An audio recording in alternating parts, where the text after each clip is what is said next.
सबसे important topic है जनाब सर सैयद अहमद खान। ये डेट्स हैं, ये एमसीक्यू में आएंगी।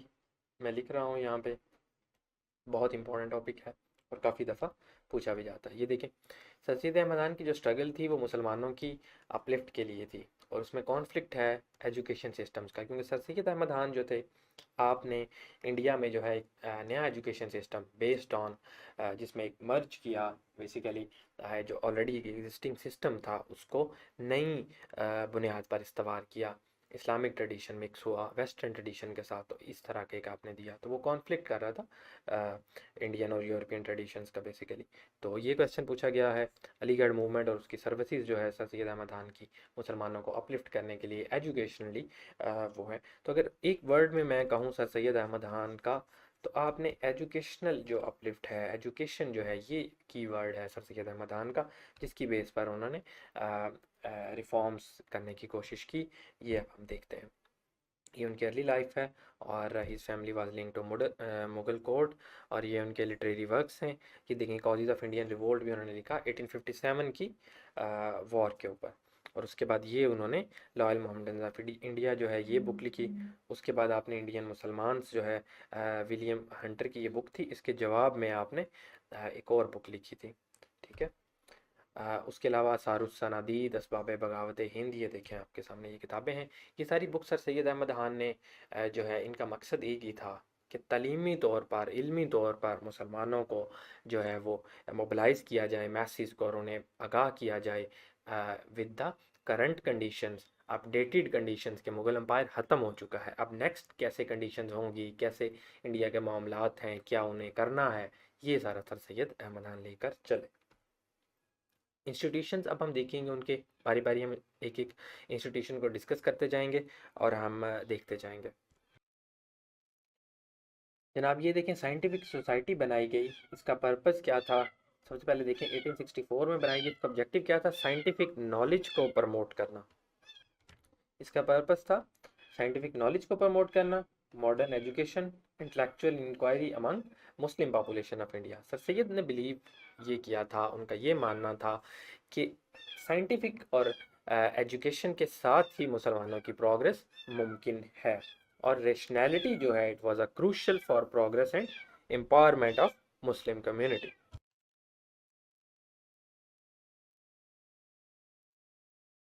उसके बाद एमएओ कॉलेज हमें नज़र आता है। वेस्टर्न एजुकेशन सिस्टम से ये इंस्पायर होकर उन्होंने इसकी फाउंडेशन रखी। पहले स्कूल था जो है वो, जनाब 1875 में। उसके बाद 1877 में ये कॉलेज बना, और अलीगढ़ मुस्लिम यूनिवर्सिटी जो हमने इशू अभी हम पढ़ेंगे, अलीगढ़ मुस्लिम यूनिवर्सिटी, इसी को अपग्रेड करके ये यूनिवर्सिटी के दर्जा इसे दिया गया। ये जनाब आपको नज़र आ रहा है। उसके बाद एक और ऑर्गेनाइजेशन थी, मोहम्मदन एजुकेशनल कॉन्फ्रेंस। अच्छा, ये एमएओ कॉलेज और एमएओ स्कूल जो हैं, चूँकि ये ज़्यादा नंबर ऑफ़ जो है वो स्टूडेंट्स उनको कैटर नहीं कर सकते, या माहिदीन या ज़्यादा आवाम को उनके लिए नहीं है, बिकॉज वो तो एक मिनिमम नंबर ऑफ़ स्टूडेंट्स को दाखिल करेंगे और उन्हें बताएंगे। तो सर सैयद चाहते थे कि लार्ज स्केल पे एक मूवमेंट जो है उसे लेके चला जाए, लार्ज स्केल पर ज़्यादा लोगों को इन्वॉल्व किया जाए, तो उसके लिए कॉन्फ्रेंस का इनकाद किया जाता था सालाना।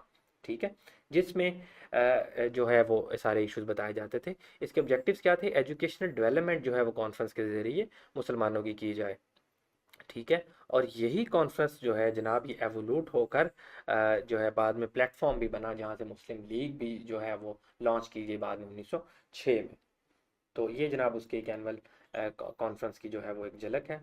इसके बाद सर सैयद का एक उर्दू हिंदी कंट्रोवर्सी का जो है वो, सर सैयद के व्यूज़ जो थे, sir Syed was proponent of Urdu, और सर सैयद जो थे इस उर्दू हिंदू कंट्रोवर्सी से बड़े नालां थे, और आपका जो बेसिकली एक चेंज ऑफ विजन था वो इसी से हुआ। और सर सैयद ने जो है वो 1867 में जब देखा है बनारस में ये कॉन्फ्लिक्ट चला था, और उसके बाद सर सैयद ने कहा कि ये जो टू नेशन थ्योरी का कॉन्सेप्ट था, वो सर सैयद ने यहीं से सबसे पहले आप प्रोपोनेंट हैं टू नेशन थ्योरी के, और आपने इसी से कहा कि इन दोनों कौमों के रस्म व रिवाज, जुबान, सब कुछ अलग है, वो कभी भी नहीं मानेंगे। और उर्दू हिंदू कंट्रोवर्सी जब हुई, तो इसका नतीजा सर सैयद ने ये निकाला, और मुसलमानों को एक अलग तशख़्ख़ुस जो है वो दिया, और उसके सर सैयद चैम्पियन फिर बने।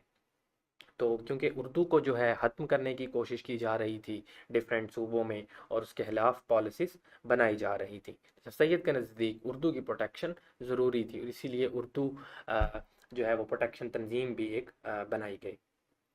टू नेशन थ्योरी का जो मैं जिक्र कर रहा था वो यही मैं आपको बता रहा हूँ कि जब उसके बाद हमें नज़र आता है कि इंडियन नेशनल कांग्रेस भी जो है वो बनाई गई थी। तो सर सैयद इसे यूं देखते थे कि it is politically threatening the interest of the Muslims. Indian national Congress sir Syed के नज़दीक ये मुसलमानों के हक में या मुसलमानों के लिए काम नहीं कर रही या नहीं करेगी, इसलिए मुसलमानों को खुद अपने हुकूक। मैं उम्मीद करता हूं कि आपने इस लेक्चर को एंजॉय किया होगा।